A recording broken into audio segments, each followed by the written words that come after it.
Hi guys, Jason and Nicole here on the Udderfarm. We're actually on the Udderfarm property this afternoon.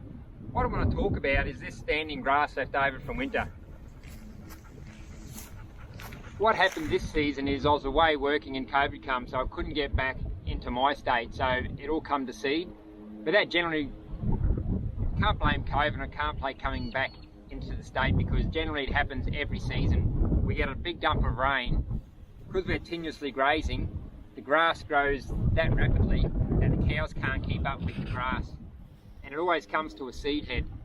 And then over winter we don't sort of take it down, or it's not chewed off, it comes to seed, the seeds drop, then the plant dies, because predominantly the only objective of the plant is to reproduce. Once the seeds, oh goodness, goes in the soil, back to, and then energy drains out of the plant instead. So the only two choices I can do now is leave that plant standing. We're coming at it's the end of spring now, start of spring, sorry, we're coming at the end of winter, and we're going to get summer rains, hopefully sometime. Nothing on the records, but the issue I've got is, do I cut this grass now, or do I leave it standing?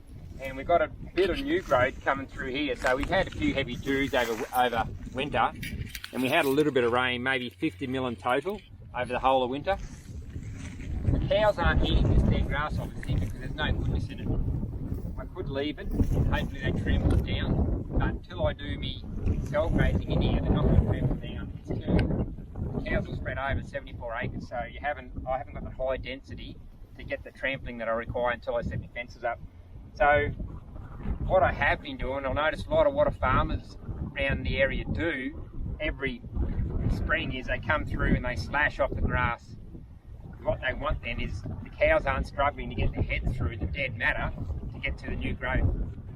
So we've been doing it like this for years now, since I've been having the property, and I've come to realise that if I don't stop that vicious cycle now with regenerative farming, I will be every spring slashing the property, spend hours slashing the property, and waiting and praying and begging on that rain, like every other farmer is doing at the moment, to get some new growth.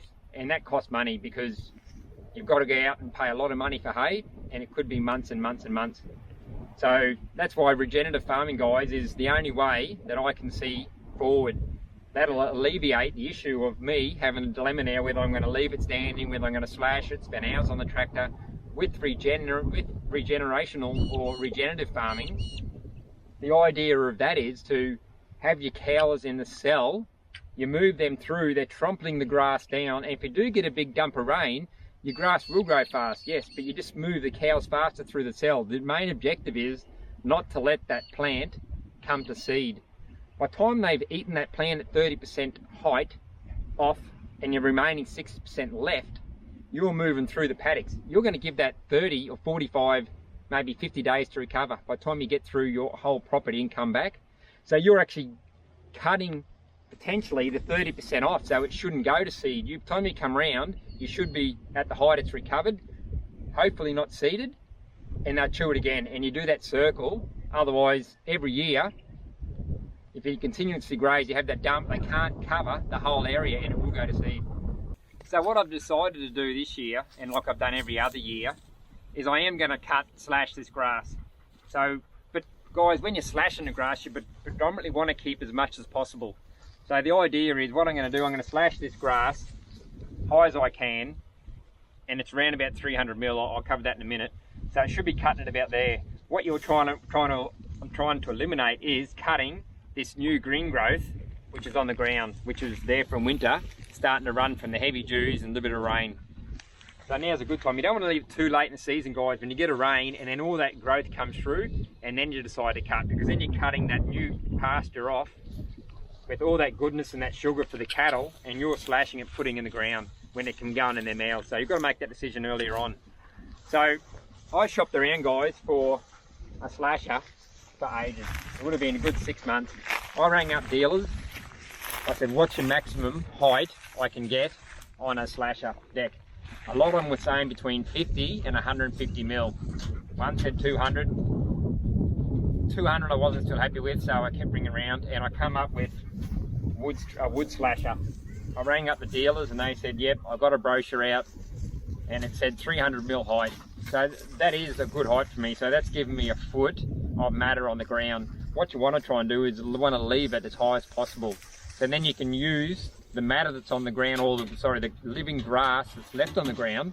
You can be pulling that carbon dioxide or carbon from the atmosphere. You can be using that sunlight to make the liquid carbon that you need to be pumped in the ground to feed the microbiology. I know I haven't got any microbiology here because it's that dry, but I'm still going to be pumping that liquid carbon in the ground. It's still best leaving it as high as possible, so the grass will grow back a lot faster than if it was cut at 50mm or 100mm like some of those other slashing decks. Then you're relying on the root.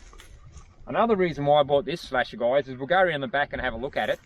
What this slasher does, it's rounded at the back, and this is another point. What this slasher does is, I was either tossing up of getting another slasher or getting a Flail mower. So what the Flail mowers do is the Flail mowers, they actually got the hammers on the back and they cut the grass and they throw it at the back nice and fine. But I looked into it, I didn't want at the time or the expense of constantly replacing hammers every time I damaged one or they went blunt.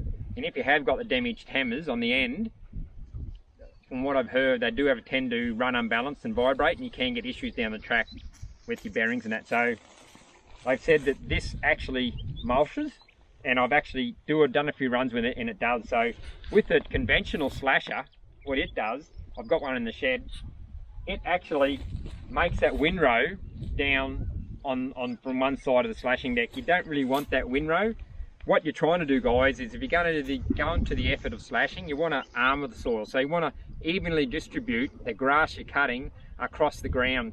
So when it does rain, that armour is then covering, even though it's only a little bit, it's still better than nothing. Like when I first done it, I had probably an extra 10 to 20% extra grass than the previous year when I didn't slash, because you're given that little bit of armour, and every bit of armour counts, guys. It's one of the 5 principles: arm your soil at all times. It keeps that little bit of residue for when it does rain, you hold the soil a little bit longer.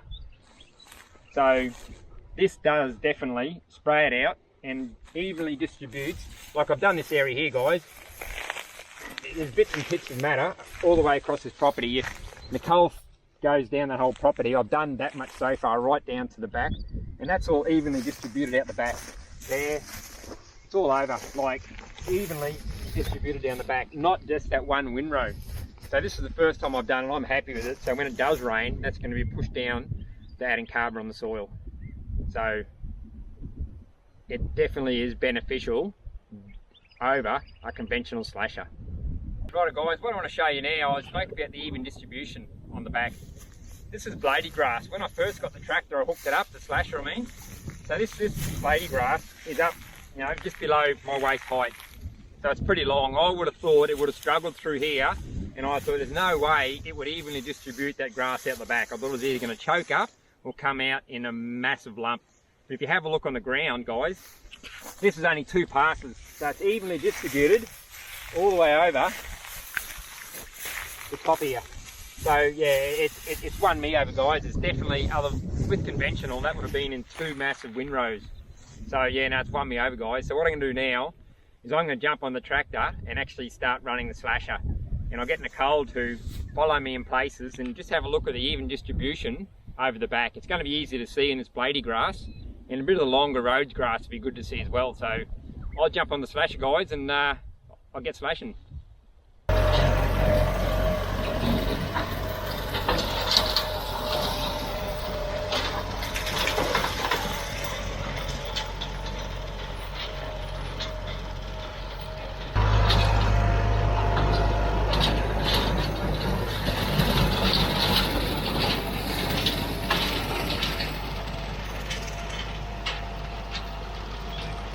Right guys, so this is those 2 runs I just done. One was through bladey grass, which we're on now, and the other was on the pastoral grass.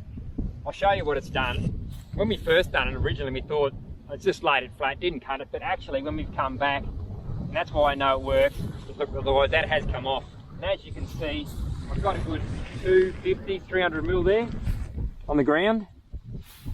And I'll show you the distribution. So that's gone there, there, wherever I lift up, guys, there's grass. So it hasn't just put it in the windrow like a conventional mower. So it's laid it down, really blanketed evenly like a sheet or a blanket. As you can see, the dogs are even happy that it's evenly distributed. They're using it for a mattress. Butchie and Nelly will be asleep in half an hour. Righto guys, we'll duck down to the pastoral grass and I'll show you there the even distribution. Righto guys, this is that area of pastoral grass I come through. So as you can see across here, there's an even distribution even here. So everywhere I pick, I've got grass being put down guys, so it definitely is a win-win for me compared to conventional. Even here, it's nice. Look at it, look,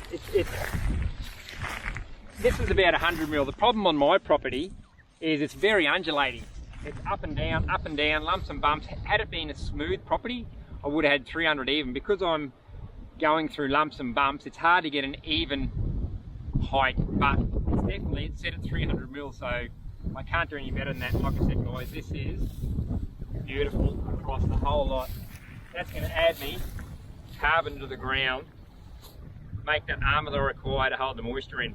It's going to take a long time to get a decent amount of moisture and a decent amount of carbon on ground to build organic matter. But guys, if you don't start somewhere, this continual grazing every year, I don't want to be slashing every year. I want the cattle to work for me, so I'm not wasting my time and fuel and hours slashing. Righto guys, punch that like button on the way out, hit that subscribe if you want to, and have a good morning, have a great afternoon, and have an awesome evening guys, and we'll catch you later.